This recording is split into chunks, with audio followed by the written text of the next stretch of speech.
To Tradespoon. My name is Vlad Karpel. I'm CEO and founder of Tradespoon, and today we're going to have our weekly strategy roundtable where we're going to talk about current market conditions, what to expect into end of the year. Right? Hopefully everybody had a great Thanksgiving. Happy Thanksgiving. Very thankful that you guys are here. That means a lot to me. So I'm very thankful for Tradespoon community. So we're end of November, what to expect in the next few weeks that are left in this year, and then more importantly, what to expect next year. My background is a little bit different. I have a master's degree in computer science, specializing in statistics and artificial intelligence. We have a team of financial engineers that have PhD in economics and physics that are building models using latest innovations, whether it's generative AI or cloud computing or neural networks to help identify reversals, identify signals in the market. So that's what we do, and that's my background. So heavily in technology, but I've been blessed to be part of several startups here in Chicago, and ever since they went public, I decided to manage my own money. So that's kind of my background. I love teaching, I love trading, managing my money, and building technology. So very thankful. Disclosures are very important. Before you invest any money, or if you're new to trading stock or options, I encourage you to visit optionsclearing.com so you can understand the risk associated with trading stock or options. I'm not a financial advisor. I'm not registered with FINRA nor SEC. I'm showing you what I do in my own account based on my own risk tolerance level for general education information purposes only. Michael, thank you. Louise, welcome. So before we jump into trading plan, let's talk about the rest of the year and going into the next year, right? That's what we are here for. First, I want to share some results from our model. Short term, it says market is overbought. Right, the model that it needs to pull back.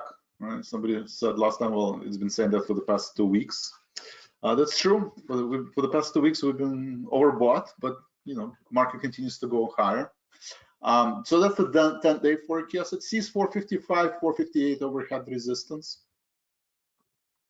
If you zoom out and look at the 6 months predictions using neural network, it shows that the bull trend is intact, right? Even though we are overbought, but we're still in the bull trend is intact. It hasn't been broken.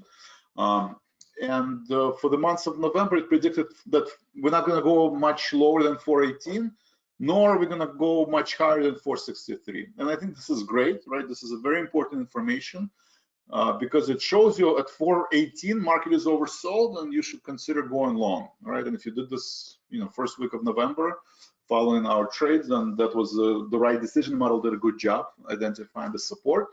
It also identified that 463 is the overhead resistance. We're not going to get much higher, and I mean, we have 1 week left.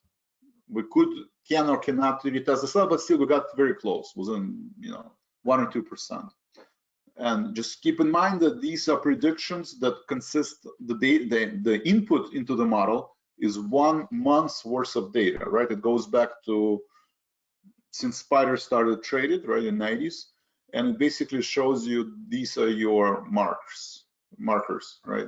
So I agree with the model, right? So the model did a good job. I would give it an A, right? And it's very important information to know when you should chase, when there is an opportunity and the market is oversold, or when chasing the market doesn't make sense, right? Risk versus reward doesn't make much sense, because we could get back to 420 or 440 level, in the next few months.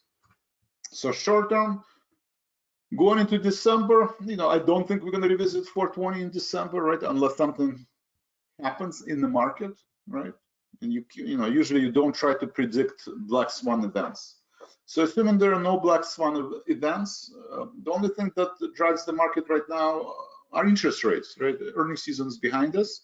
And it's all about interest rates, right? When interest rates go up and inflation is data showing, potentially higher for longer, right? I think services PMI came in slightly higher than expected. Manufacturing PMI came in slightly worse than expected, right? And market is reacting, right? Initial reaction, interest rates go up, potentially higher for longer. Plus, interest rates were extremely oversold, right? We spent the past few weeks below 50-day moving average. So extremely oversold, right? This 4.7 is your overhead resistance. 50-day moving average is your overhead resistance, and maybe even to get to 480. But as long as we're trading below 4.7, 4.8, this is bullish for the market, right? It's bullish. Yields are lower. It's bullish for the market. Dollar dropped today also. Continues to drop, staying below 200-day moving average, which is also extremely bearish, but on the other hand is extremely oversold as well. So I mean, there are two choices, right? One is dollar bounces back, right, into the end of the year, or just trades sideways, right? Same thing with yield. Right? That's one choice. The other choice, we have V-shaped recovery. If something does happen to December, I mean, the other one is, we can just continue going lower. Right? Those are the three scenarios. I think we're going to trade sideways, right? I mean, it's oversold. We should bounce back to maybe 1 or 4.5. There's only 4 weeks left. So assuming there are no events, we're just trading sideways in the dollar and probably in the yield.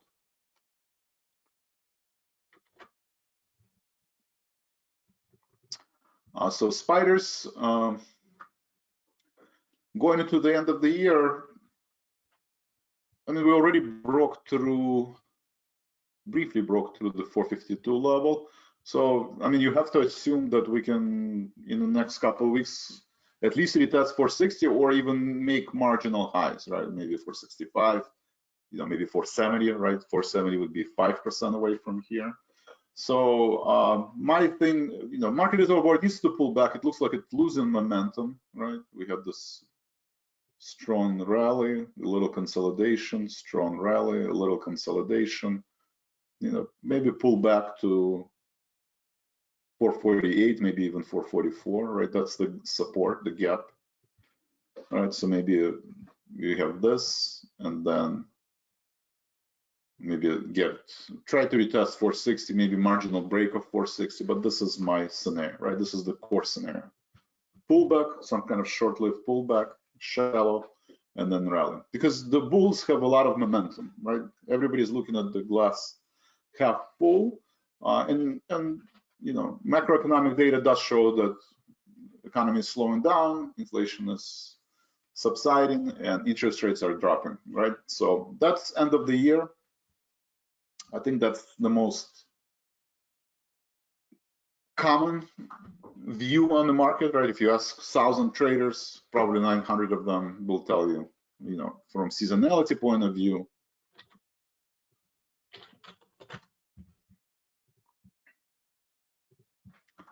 we approach in, very bullish time of the year, right? And usually December, some kind of consolidation, some kind of short pullback, and then another rally. And lately, we've been following the seasonality very close, right? I would say since August. We diverted significantly in June, July, right? Big diversion on the NVIDIA earnings. And now that NVIDIA earnings are behind us, and there wasn't really a, big surprise, I guess. It's actually, slightly lower, or at least consolidating right now. So a little pullback in December, usually first 2 weeks, and then the rally. So I think since seasonality has worked since August, it'll probably continue for the next 4 weeks. It doesn't have to, obviously, but something has to happen in the market. I'm going to assume that I cannot predict what's going to, black swan or, surprises, or when the surprise happen, and they can come, right? We have geopolitical risks, we have, macroeconomic risks. So there are a lot of risks in the market. But assuming we can time them, then we're just going to follow along. More controversial call is what's going to happen the first half or first quarter or first half of next year. From seasonality point of view, usually February, March, and April, May, a very strong time of the year, and then June, July, August are weak, right, going into October, right, kind of sideways, and then we rally, right? That's exactly what happened this year, except the June, right? This divergence, big divergence in June. But you know, what to expect going into January, February, you know, March, April, what to expect going into the June, right? So half of the people think, you know, half of the people think that we will break out. Probably not even half. I would say majority of the people think that, you know, Q1, Q2, we will take out 460. You know, not just marginal, like for a couple of days. We're talking about weeks, months, right? Up and away, and bull market continues on, right? So that's scenario number one, right? I mean, if you were bear for the past, you know, 24 months or 12 months, you know, you probably, your opinion hasn't changed, and you think we're gonna, you know, at least revisit the lows, right? At least revisit the lows in Q1, Q2.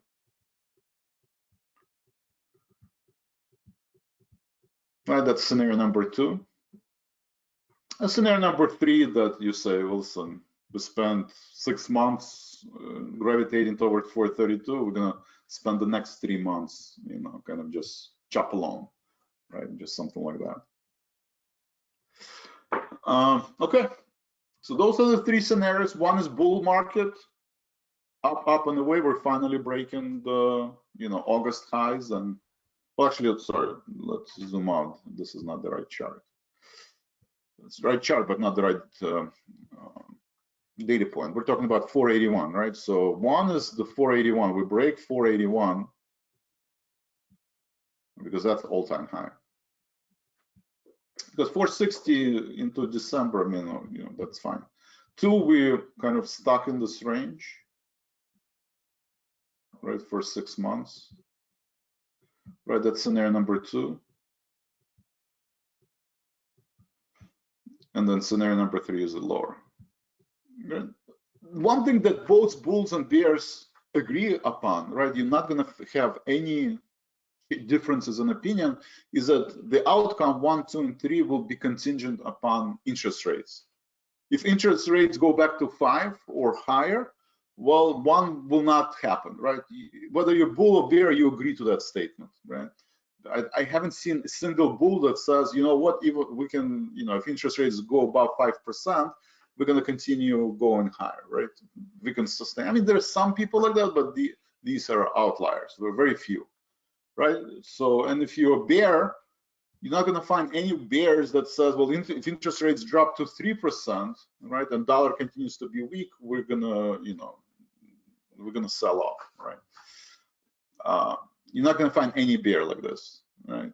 Especially on both. On interest rates, you might find some bears, but if the dollar continues to go down and the interest rates continue to go down, bears will say, listen, then we were wrong, right? We're in the bull market. So it's all about interest rates, and you know, anything that changes the path of interest rates, usually it's macroeconomic data, and Powell's, you know, framing, the way he frames that answer, is what dictates where the market is heading. So that's important, whether you're a short-term day trader or you're a long-term trader or medium-term trader, swing trader, momentum trader. You need to answer that question, right? You have to have an opinion, right? Because we've been trading in a sideways market, so it's a trader's market. Very hard. Buy and hold doesn't work, right? Sell and hold doesn't work, right? You have these strong rallies, strong. So you need to figure out at least the conditions when the market is oversold and overbought, right? Whether you're looking at the 1 day or 1 week or 1 quarter, and make a decision, you know, how to rebalance your portfolio. Right now, should you have more bullish positions or more bearish positions, right? So let's try to answer the question, you know, let's do it, I don't know, first, so it's a little bit easier, first half. Last year, I was trying to predict by quarters, kind of figure out quarters are just not enough time to make the right prediction, but first 6 months, you can make decent prediction. So first half.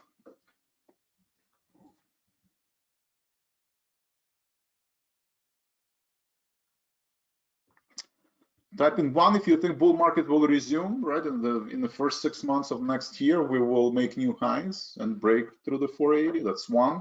2, you would say, listen, this narrative, this inflation is just going to continue on. We're not going to really break through this level on spiders.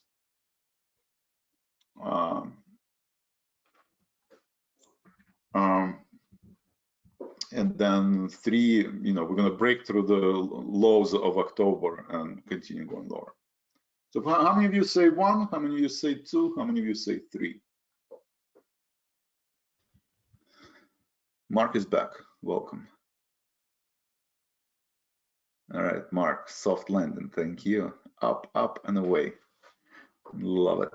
3, Andre, 3. 1, 2, 3 would be October lows. So just, it's not the, the October lows of this year, it's October lows of last year. I'm kind of giving more room so we don't have to. So 1, 3, 1. Okay, 1, 3, 1. Anyone else? Anyone 2? 3, we're talking about October lows. So just, All right, I'm gonna go with 2. Right? I think we will at least revisit the recent October lows and potentially get close to the last October lows, right? Somewhere in here. Again, my reasoning hasn't changed. It's all about interest rates, right? The higher the interest rates, higher for longer, something is gonna happen, right? Some kind of a recession, right? If you said 1, you basically say there will be no recession and it's just gonna be a soft landing. If you say 2, you believe there's some kind of a mild recession, right? And something is going to break, like last year we had Silicon Valley Bank.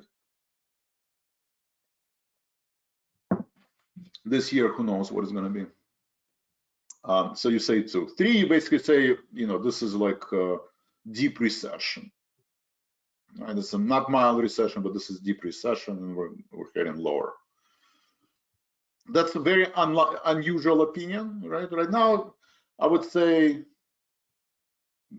from what I heard, majority of the people, probably 70% of market participants, professional or not. Well, retail, I think 90% are bullish. So retail investors, I would say 9 out of 10 will say, you're crazy, we're going higher. But if you look at everybody, I would say 70% would say, yes, we're going to break through the Q1, through the highs. 2, revisiting the 200-day moving average or breaking below that, not a very popular opinion, maybe 30%. Right, market, if I have to guess, right, this is a guess estimate. From what I've heard, from what the research I've read, if you look at Goldman Sachs, they're extremely bullish, right? Goldman Sachs is extremely bullish. JP Morgan is extremely bullish. RBC is extremely bullish. A lot of institutional research is very bullish. But, there are some people like Morgan Stanley, right, that are still in the bear camp. I'm going to go with 2. I think fundamentally nothing has changed. Yes, inflation data is improving. Interest rates are dropping, but this is just a couple data points. And at some point, either inflation is going to go back higher, or you will start seeing more people believing that there's some kind of recession. So that's the outlook on the market. But for now, the good news, it doesn't matter. It's important to have an opinion, but for now, as long as we are trading above 50-day moving average or this gap, first is the gap, 444, right? If we pull back to 444, I'm still a buyer because I think it's going to be higher, higher highs, at least for the next 4 weeks, probably spill over into January. If we drop below 444, I would be a little bit cautious, right? Until we get to the 50-day moving average. To me, 50-day moving average and 200-day moving average, they're converging, right? By the time we're probably going to, so 432 would be the line in the sand, right? Very few bulls think we're going to drop below 432 next year. And that would be my sign, right? As long as we're above 432, well, bulls are in control. If we drop below 432, I would start switching to a bear camp. So until then, if you're bull, you're buying. If you're bear, you're kind of grinding your teeth, you're still buying, right? So that would be my opinion. Again, most important is 10-year yield. Watch 10-year yield. If you do jump above, like most bulls don't think we're going to jump above 4.8. right? That's been the line in the sand, right? We talked about that here, right? Like September, most bulls didn't think we're going to break it. As soon as we did, everybody capitulated, right? Bulls, bears, everybody. So that's the line in the sand. If we jump above 4.8, people are going to get really nervous. If we're going to jump above 5, market is going to take a big dip. You know, we'll have similar to August, September. Until then, as long as we're trading below 50-day moving average, nobody's changing their opinions. And then same thing is dollar, right? As long as the dollar below 50-day moving average, you're not going to change bull's opinion, right? If we jump above 4.5, right, 406, I would say line in the sand. As soon as we jump above 406, 106, bulls, bears are going to get, you know, they'll come out of the closet, right? Bears will come out of the closet. All right. This is all nice and wonderful, but how do we trade, right? How does Tradespoon help? So, I mean, lately I kind of classified the services into 2 buckets, right? Because we have 2 buckets of subscribers, right? You just have to figure out what kind of subscriber you are. Where are you in the journey of trading, right? Some of us, right, including myself, we traded long enough where we have our own trading plan, right? Whether you use my trading plan by participating in live trading room, whether you adopted your own live trading plan because you've been trading for many months, many years, but you kind of trust the process. Whatever the process is, you trust it, right? You know what position size should be. You always risk the same amount, and you kind of have an opinion on the market, right? If that's the case, then we have different services. We call it tools, picks, right? These are the tools that help you. You know, you might be trading long enough, but you don't have neural networks, right? You don't have a team of financial engineers that are constantly looking for patterns and, you know, have institutional grade research. So at Tradespoon, we do offer you institutional grade research, right? If you go to work for any hedge funds or any wealth management, we're talking about thousands of dollars a month you would be spending on data or results similar to this, right? So that's kind of where we level the playing field, right? Because I worked in hedge funds, I come from that community, you know, I have access to institutional research.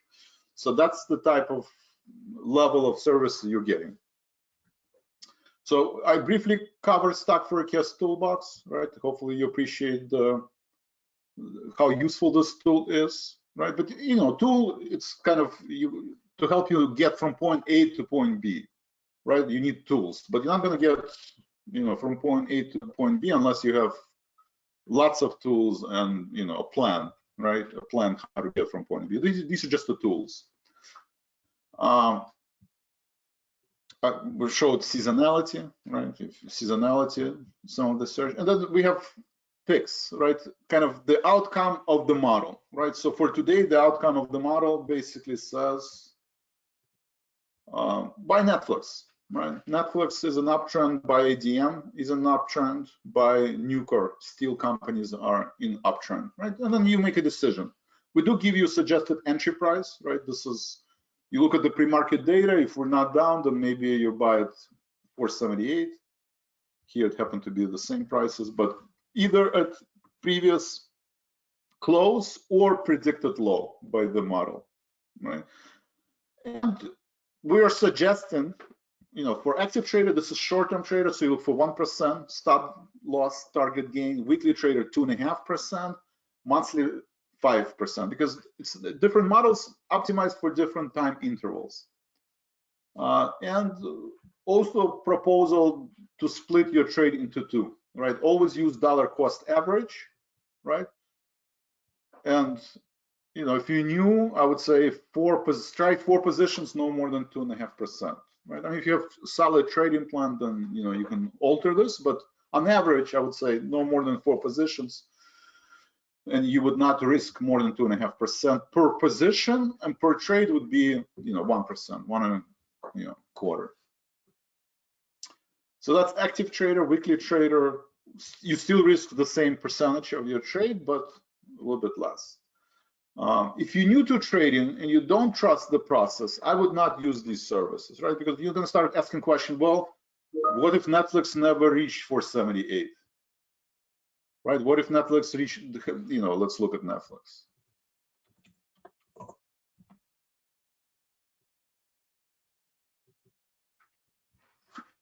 Let's see, did it reach 478? But that's a very common question. Oh no, did it?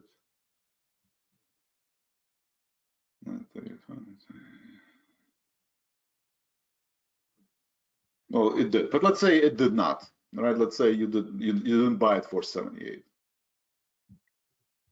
or it never reached 478. Then you basically, then if you're asking these questions, that means you probably don't have a trading plan, right? You don't know, you don't trust the process. You're asking this question, right? That means that you probably don't,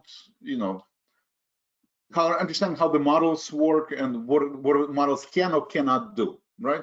So then I would say take a break, right? Don't, use these services where you have to be on your own, right? Participate in live trading room where I trade these signals, right? So if you're part of the lead circle, I will, these are all good questions. I'm not saying these are not good questions, but I have an opportunity to answer them. And you can participate live, right? So you can participate live in the morning bell and closing bell in the lead circle, and you can watch the recordings, right? And you can see access to all my trades, right? Sometimes, I do both option and stock trades. So last 7 days, sometimes I sell premium, right? HPQ call spread. Sometimes I trade option spreads, right? Sometimes I trade, ETF or stock. So you have a mixture of both, because some people like to do option trades, some people like stocks, some people like to do both.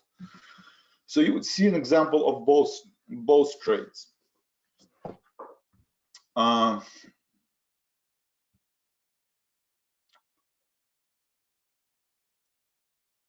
And you can ask questions, I can answer them. If you cannot participate live, you have recordings. So at least if I'm buying silver, you get a recording every day that tells you why I buy silver, right? What's the target gain? What's the stop loss? Where if it doesn't reach this level, what you should do. But we can interact, right? So that would be my proposal, right? So if you trust the process, you do picks and tools. If you're still kind of trying to figure out the process and you don't feel like you're a confident, disciplined trader, I would start with the lead circle. We do have stock only, right? Robo investor, but there's no live trading room. We do have premium service. There's also no live trading room, but we just give you option spreads. But you can have live trading in shadow trader, right? So either shadow trader or lead trader. The difference elite, you get access to tools and live trading room. And these orders and positions where you can actually enter phone number, right? You can go to SMS alert, click on receive SMS alerts, enter your phone number, and then when this order gets executed, you're gonna get notification within 60 seconds, right? Very quickly. So you can think about it, decide whether you want to do this trade or not, and that would be the setup. Any questions in terms of services? Some of the tools we have. There's a lot of educational content, right? YouTube channel. We do have live webinar, live broadcasts of our live trading room. So before you commit, you can actually participate live for free. I encourage you to subscribe. Right, click on subscribe button and try. If you find that the content is useful, then share it on social media. Right, you can always grab a link and share it on social media.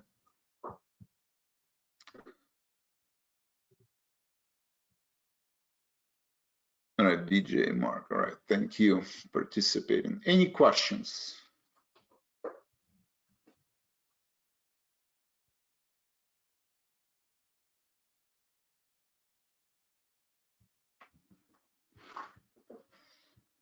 All right, if there are no questions, let's see, just want to make sure. So there's a lot of free content, right? We have market newsletters. I encourage you to add info@tradespoon.com so you get our daily either video blog or regular blog that gives my opinion on the market and some of the stocks you can trade. We talk about YouTube channel, and there is a lot of guides and learning center where you can watch the recordings if you want to learn about technical analysis, options basics, advanced technical analysis, workshop recordings, all of that content is available for you on Tradespoon.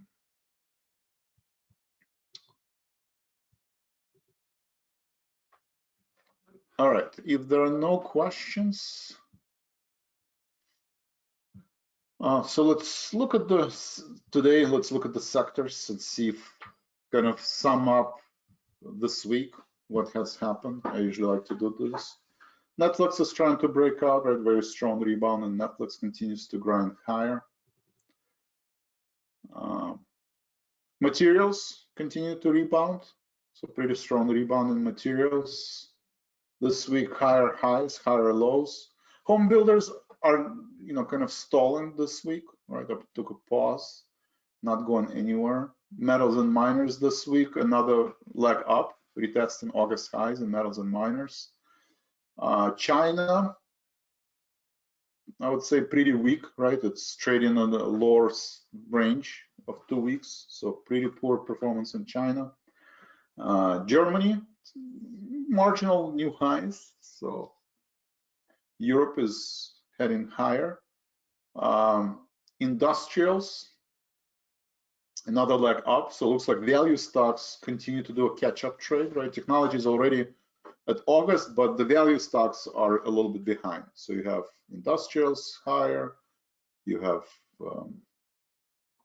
energy rally today, not making new highs, but at least not making new lows. So it looks like energy is stabilizing, XLE, XOP. We talked about dollar. Dollar looks like made new lows, right? So dollar continues to trade lower this week. That's bullish for value stocks, cyclical stocks.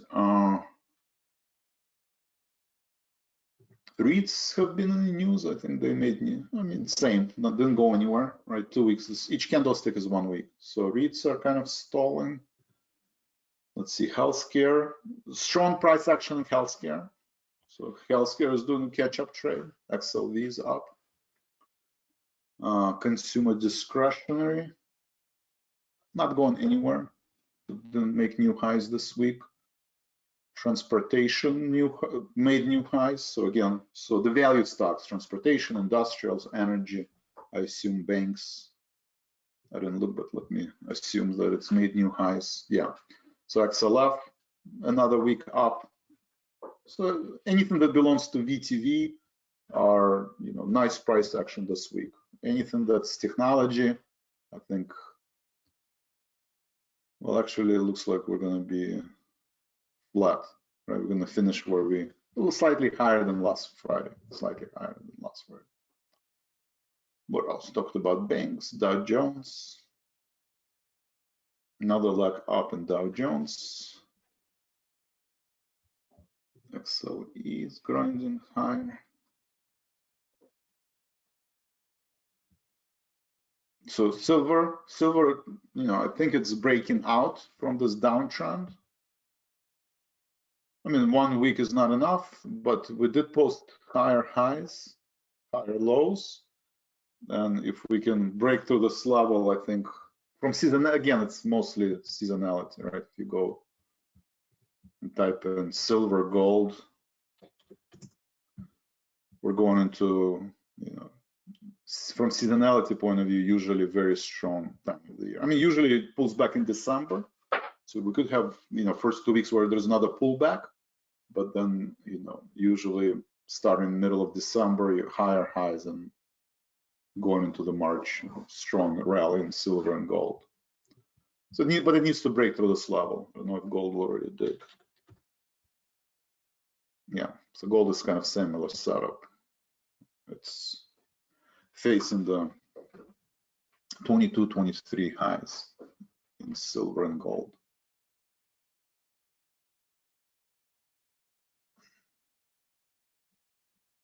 ARK Innovation, let's see. ARK Innovation made new this week, higher highs, higher lows. Eli Lilly is kind of trading sideways. Intel, strong rally in this, but reversing. Small caps. So I'll also watch small caps. Small caps are important. They did not make new highs this week. They're kind of struggling with 200-day moving average. So around 182, I think, 200-day moving average. So I would watch small caps. You're probably not going to have a rally until small caps at least get above this 200-day moving average. Right? And they've been struggling this week. Get above that level.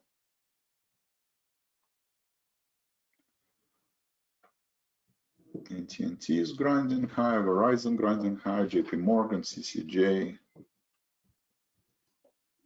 ARM, strong price action. Apple is down. So technology today, NVIDIA is down, Apple is down. So it looks like this pullback that I was talking about may or may not start like now. Probably will start next week, right?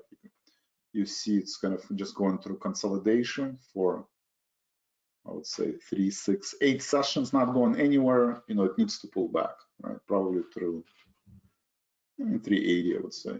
380, I think, is a good. Back to this trend line. Back to this trend line.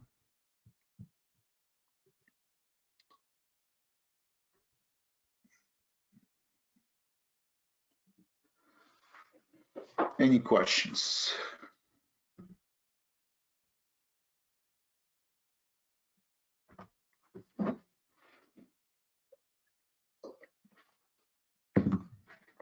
All right.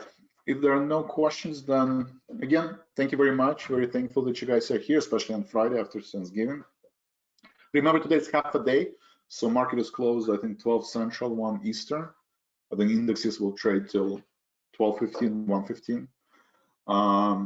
I will see you Monday morning, bright and early. And thank you very much, and have a great weekend.